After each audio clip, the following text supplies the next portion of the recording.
आज हम कुछ यौगिकों के IUPAC में नेम लिखेंगे। तो IUPAC नेम ऑफ कंपाउंड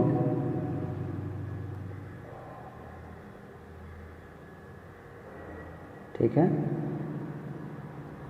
तो यौगिकों के नामकरण IUPAC सिस्टम में आपको लिखना है। तो हम एक एक करके देख रहे हैं। देखिए, पहला हमने लिखा क्या, इस तरीके से एक स्ट्रक्चर दिया है CH3 C single bond CH3 और यहाँ पर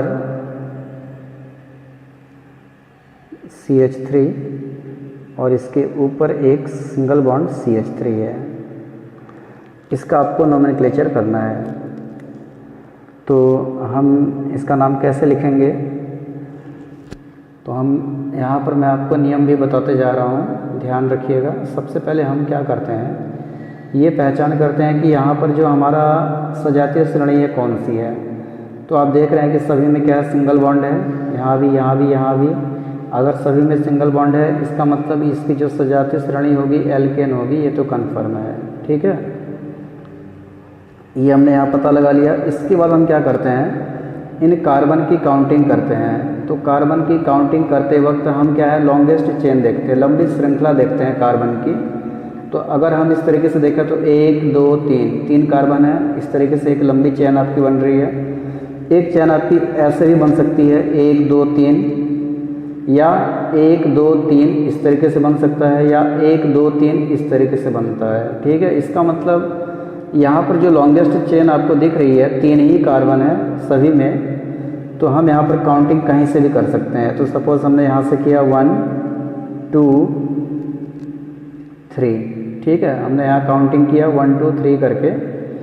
अब हमारे पास कार्बन 3 है, लेकिन जब आप इसको लॉन्गेस्ट चेन मान रहे हैं, लंबी श्रृंखला आप इसको मान रहे हैं, तो इस कंडीशन में ये CH3 और ये CH3 आपका छूट जा रहा है। ठीक है, तो CH3 आपको पता है कि CH3 कौन सा मूलक है, मैथिल मूलक है। मैंने एल्किल मूलक आपको बताया था। तो ये आपका मैथिल मूलक है। एल्केन में से जब एक हाइड्रोजन रिप्लेस कर देते हैं आप, तो हमें एल्किल मूलक प्राप्त हो जाता है। तो CH3 क्या है, यहाँ पर मैथिल मूलक है। अब जब इसका नाम लिखेंगे तो नाम किस तरीके से लिखेंगे, जो लॉन्गेस्ट चेन होती है, ठीक है, उसको जब छोड़ देते हैं तो उसको छोड़ने के बाद जो आपका शेष बचता है उसका नाम आप पहले लिखते हैं। तो यहाँ पर ये भी मैथिल ग्रुप है, ये भी मैथिल ग्रुप है, दोनों ही आपके 2 नंबर पर हैं। तो आप इसको ऐसे लिखेंगे 2 फिर कॉमा 2 2 को हमने 2 बार लिखा क्योंकि मैथिल ग्रुप 2 बार है। 2 2 और अगर 2 है तो डाई आता है, तो यहाँ पर डैश कर देंगे 2 2 di methyl 2 2 di methyl. 2 number पे है मैथिल ग्रुप, तो 2 2, 2 है तो डाई, 3 है तो ट्राई, 4 है तो टेट्रा, इस तरीके से होता है। डाई मैथिल, कार्बन कितने हैं आपके, 3 है तो प्रोपेन। तो इसका जो नोमेनक्लेचर, इसका जो नाम होगा IUPAC सिस्टम में 2 2 डाई मैथिल प्रोपेन। ठीक है, तो ये आपका पहला हो गया। ऐसे देखिए एक और हम लेते हैं। इसके बाद CH3 single bond C double bond O single bond CH2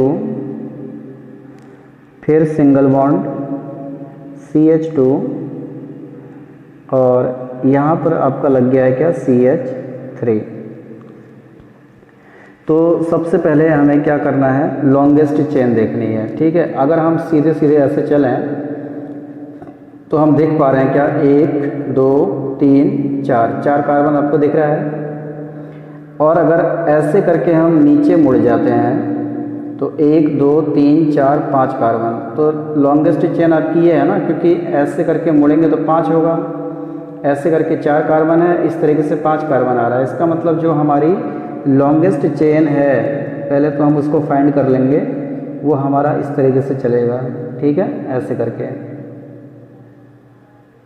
अब इसमें हम ये देख रहे हैं कि काउंट करना, तो काउंट देखिए वहाँ पर करते हैं, वहाँ से स्टार्ट करते हैं काउंटिंग, जहाँ से क्रियात्मक समूह नज़दीक पड़ता है। तो यहाँ पर जो क्रियात्मक समूह है वो कीटोन है, आप देख पा रहे होंगे, C double bond O, C double bond O जो है, ठीक है, ये क्या होता है, कीटोन होता है, आप जानते हैं इसको, और इसमें ओन लगता है।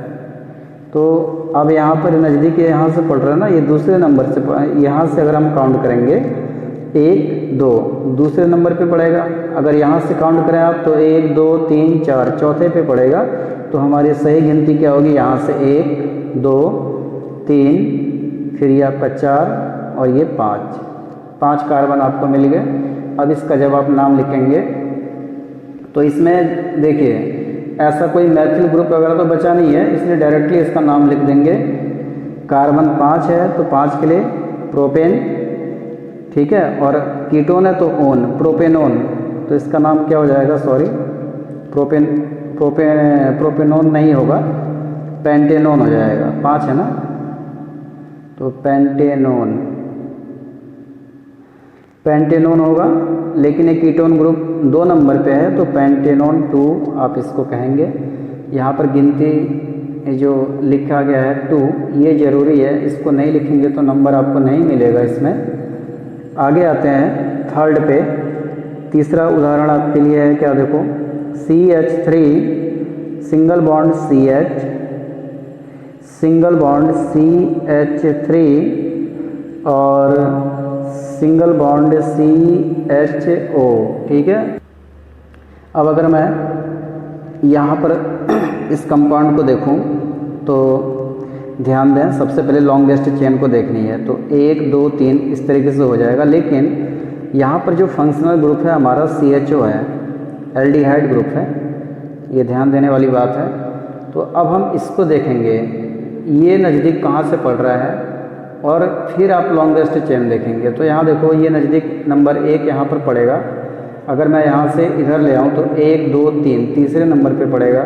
यहाँ से हम यहाँ ले आते हैं तो 1 2 3 तीसरे नंबर पे पड़ेगा। लेकिन अगर यहाँ से हम स्टार्ट करें तो 1 2 3, चाहे आप इधर जाइए चाहे 1 2 3 इधर चले जाइए, ठीक है, किधर भी जा सकते हैं। तो हमारा जो लॉन्गेस्ट चेन होगा आप इस तरीके से बना सकते हैं इसको। ये आपकी लॉन्गेस्ट चेन हो गई। अब काउंट आप यहाँ से करेंगे क्योंकि पहले नंबर पर पड़ेगा, 1 है, ये 2 और ये 3, तो 1 2 3 कार्बन कितने हो गए इसमें आपके, 3 हो गए, ठीक है। तो प्रोप होगा, वो तो कन्फर्म है। लेकिन अब जब हम लॉन्गेस्ट चेन को देख रहे हैं तो ये पार्ट हमारा बच जा रहा है, जो कि क्या है, एल्किल रेडिकल्स है, मैथिल ग्रुप है, जिस प्रकार से यहाँ पर था आपका। तो यहाँ पर मैथिल ग्रुप केवल एक ही बचा है, एक ही है, ठीक है, और ये 2 नंबर पर है, 2 नंबर से अटैच है। तो हम इसको लिखेंगे 2 मैथिल क्या हो जाएगा, देखो प्रोपेन है ना, तो एल्डिहाइड में क्या होता है, अल जुड़ता है, तो 2 मेथिल प्रोपेनल हो जाएगा, क्योंकि कार्बन 3 है तो प्रोपेनल, अल आएगा इसमें लास्ट में, तो 2 मेथिल प्रोपेनल। ऐसे ही देखिए और कंपाउंड है कुछ आपके इसमें आगे।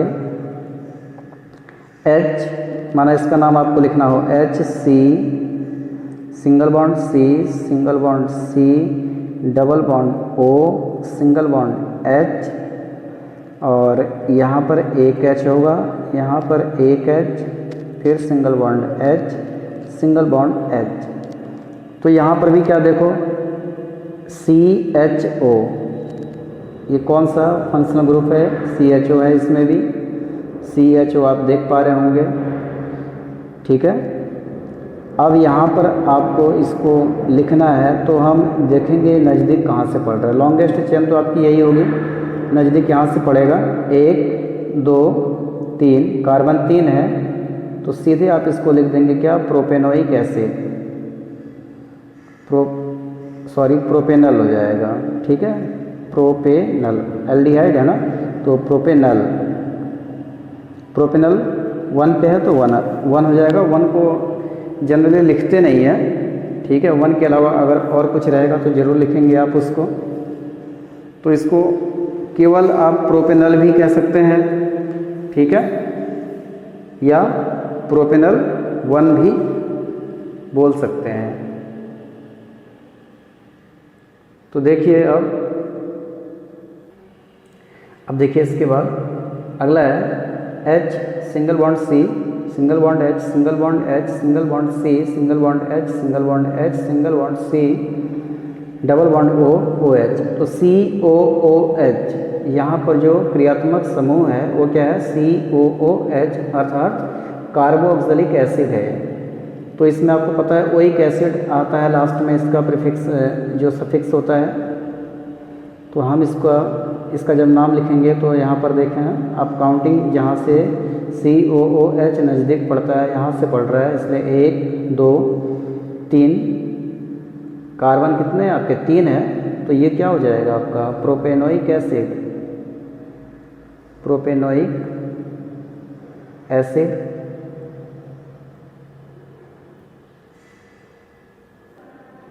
इसके बाद अगला है, देखिए क्या है, C single bond H, single bond H, single bond H, फिर C single bond H, single bond H, इस तरीके से दिया है।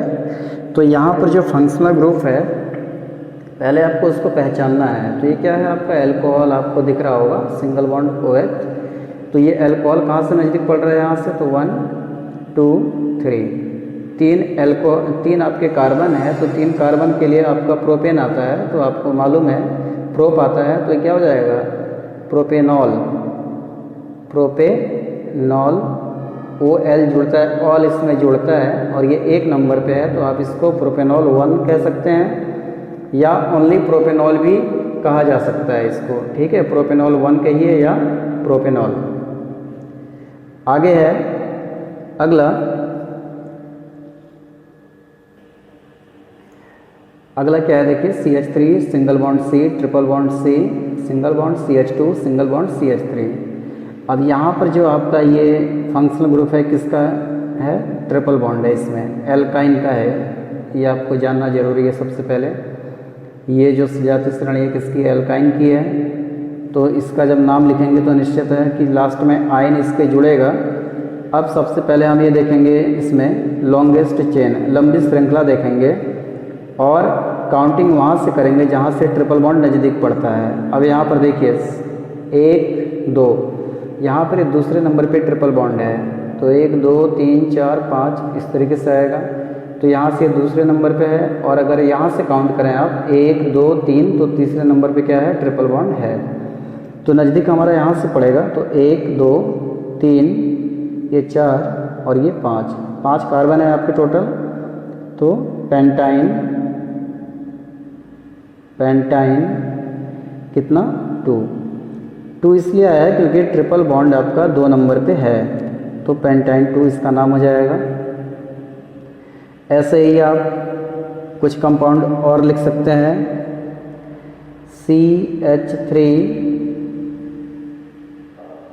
C डबल बॉन्ड O और CH3, ठीक है, या इसको इस तरीके से भी क्वेश्चन दिया जा सकता है एग्जाम में, CH3 CO CH3। तो आप यहाँ देखिए सीधे कार्बन कितने, CO है, CO का मतलब क्या है, यहाँ पर single bond C double bond O है, ठीक है। CO मीन्स कीटोन है, कीटोन ग्रुप आपने पहचान लिया कि इसका जो फंक्शनल ग्रुप है कीटोन है। कार्बन आपके कितने हैं यहाँ पर देखिए 1 2 3, तीनों को आपको इसका भी कार्बन ऐड होता है, ध्यान देंगे आप इसको। तो 1 2 3 कहीं से भी आप काउंटिंग कर सकते हैं। तो कार्बन यहाँ पर कितना है, ठीक है, चाहे 1 2 3 यहाँ से करें, चाहे 1 2 3 आप यहाँ से करिए, ठीक है, कहीं से भी आप इसको कर सकते हैं। तो जब आप इसका नाम लिखेंगे तो इसका नाम क्या हो जाएगा, कार्बन 3 है तो प्रोपेनोन, इस तरीके से ओन जुड़ेगा।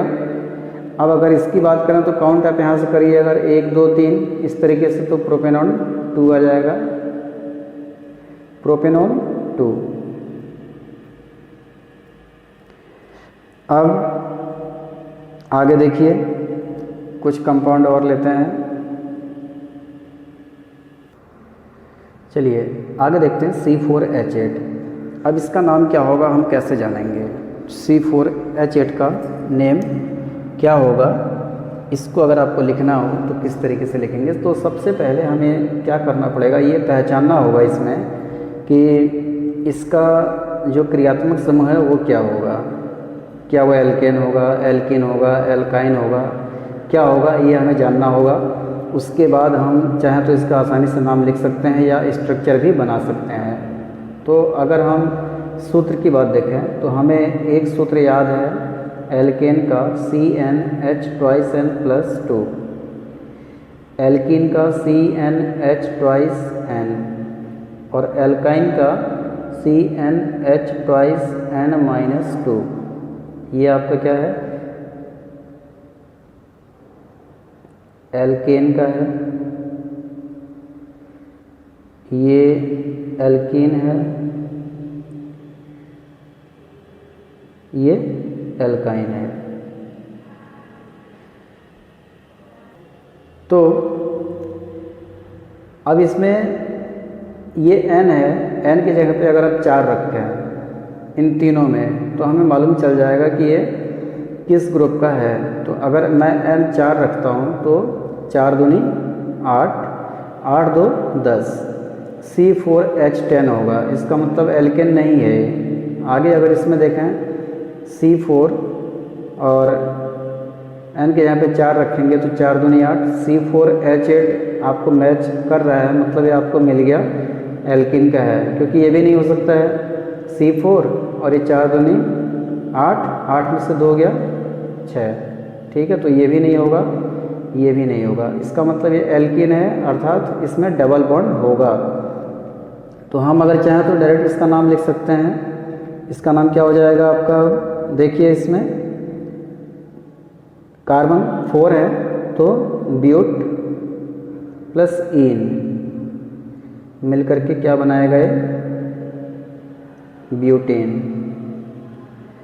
अब देखिए एक चीज़ और, अगर मैं इसका स्ट्रक्चर लिखना आपको बताऊं तो स्ट्रक्चर कैसे लिखेंगे इसका, ध्यान दीजिए। कार्बन की जो वैलेंसी होती है ना 4 होती है, मतलब ये जो कार्बन के 4 इलेक्ट्रॉन हैं ये एकल बंध बनाते हैं एक एक इलेक्ट्रॉनों की साझेदारी से। इतना आप लोग ध्यान दीजिएगा, बस वही चीज़ आपको इसमें करना है। तो जब आप इसका स्ट्रक्चर बनाओगे तो कार्बन कितने हैं इसमें, 4 हैं, ठीक है।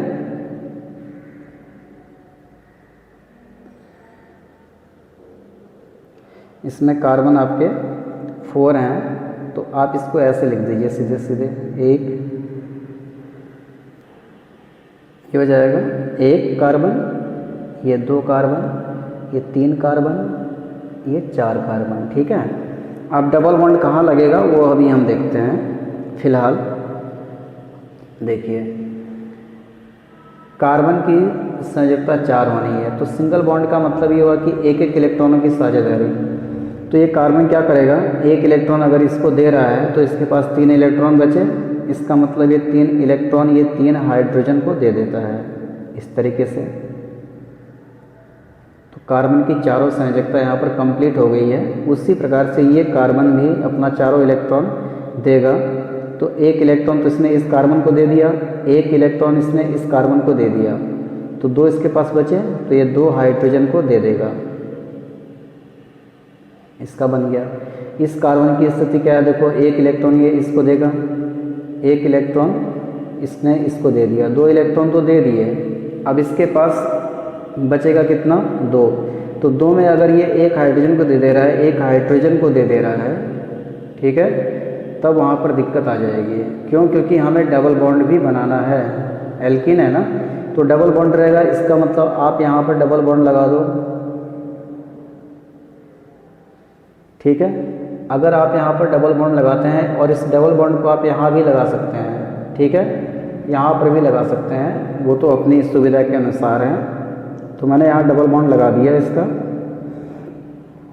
अब क्या हो रहा है, देखो कार्बन 2 इलेक्ट्रॉन इसको दे रहा है, 1 इलेक्ट्रॉन इसने इसको दिया, 3 इलेक्ट्रॉन इसके यूज हो गए, तो इसके पास केवल 1 इलेक्ट्रॉन बचेगा। तो वो क्या करेगा, इस हाइड्रोजन को दे देगा। तो देखो 2 इसने इसको दे दिया, 1 इसको, 4 इलेक्ट्रॉन इसके कंप्लीट हो गए। उसी प्रकार से अब ये अपना इलेक्ट्रॉन देगा, तो 2 इलेक्ट्रॉन तो इसने इसको दे दिए। अब इसके पास 2 इलेक्ट्रॉन और बचे हैं, तो ये 2 इलेक्ट्रॉन इसको दे देगा, इस हाइड्रोजन को। तो 2 3 1 4, ठीक है। तो इसको आप इस तरीके से भी लिख सकते हैं, CH3, ये C, इसके तीनों और 3 हाइड्रोजन है, तो CH3, ये CH2, CH, फिर डबल बॉन्ड CH2, ठीक है। तो इसका नाम ब्यूटेन 1 हो जाएगा। इस तरीके से आप इसका नाम लिख सकते हैं। चलिए एक और करते हैं। अगला हम लिख लें क्या, CH3,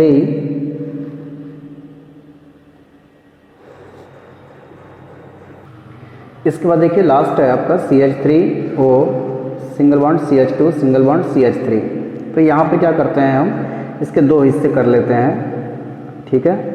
और 2 हिस्से इस तरीके से करते हैं कि जो कम वाला है उसको अलग कर देते हैं। इसमें कार्बन कितना है आपका, इसमें कार्बन 1 है, कम इसमें है, ठीक है। इसलिए इसके 2 हिस्से इस तरीके से कर देंगे। तो यहाँ पर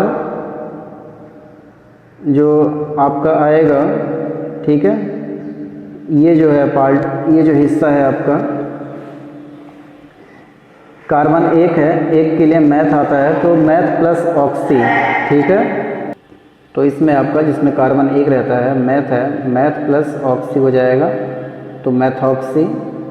और इस ये वाला जो ग्रुप है CH2 CH3, ये एथिल ग्रुप है, इसलिए यहाँ पर एल्केन का नाम आएगा, तो यहाँ पर मैथॉक्सी एथेन लिखेंगे। कम वाला जो रहता है उसको उसमें ऑक्सी जोड़ते हैं, और जो अधिक वाला रहता है उसको एल्केन के रूप में ही लिखा जाता है, तो मैथॉक्सी एथेन। अगर ये आपका CH2 CH3 ये भी रहता तो एथॉक्सी एथेन लिख देते। तो इस तरीके से नोमेनक्लेचर किया जाता है, आप लोग ध्यान रखेंगे इसको। आज का वीडियो यहाँ पर समाप्त होता है।